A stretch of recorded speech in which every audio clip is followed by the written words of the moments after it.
This is my 1971 Nikon F2. I don't know if you can tell, but this camera has been very well loved. I believe it's from 71 based solely off of the serial number 712059-1. This was my favorite camera. I've had it for many years. It's sturdy, robust, it's got a good weight to it. Basic specs wise, speed goes from 2000 of a second to bulb mode. You can change screens, and the Nikon F mount offers plenty of options. You can rig it up to suit all your needs. I mainly use these three lenses: my Soligor 28mm f2.8, my Nikon Core 50mm f1.4, and rarely my Nikon Core Zoom 70-210mm f4 5.6. So this beast was once called the Leica Killer to compete with the upcoming Leica M series during the whole photojournalism war photography era, and it did a good job, and it served its purpose.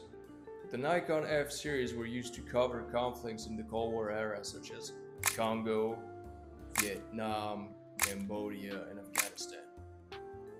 In Vietnam, we saw a lot of these Nikons taking bullets for journalists, and as much as a good tool and a good camera the Nikon F is, it's not bulletproof. You can see it in pop culture, movies, TV shows, anime,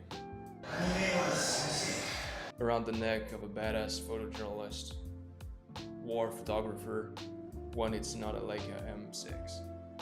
I picked mine up for $150 years ago, and it served me well during all my trips. It served me really well over the years. People call it the most professional film camera. I actually think it is.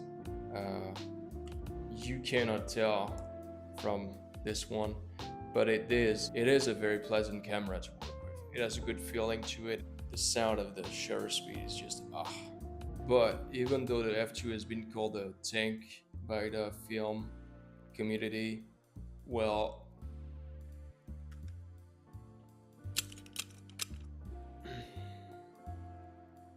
even though some people have been so far as calling it a weapon, it fought its last battle in Oman, where, when trying to help someone about to slip on the coast, my sling broke down, it hit the floor, and drowned.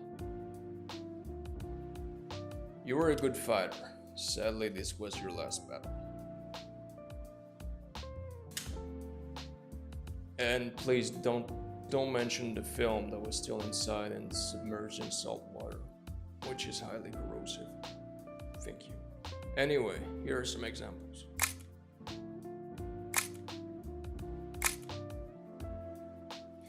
Now, these cameras go for a minimum of $500 nowadays and not in the best conditions, and it's hard to find one from before 1976.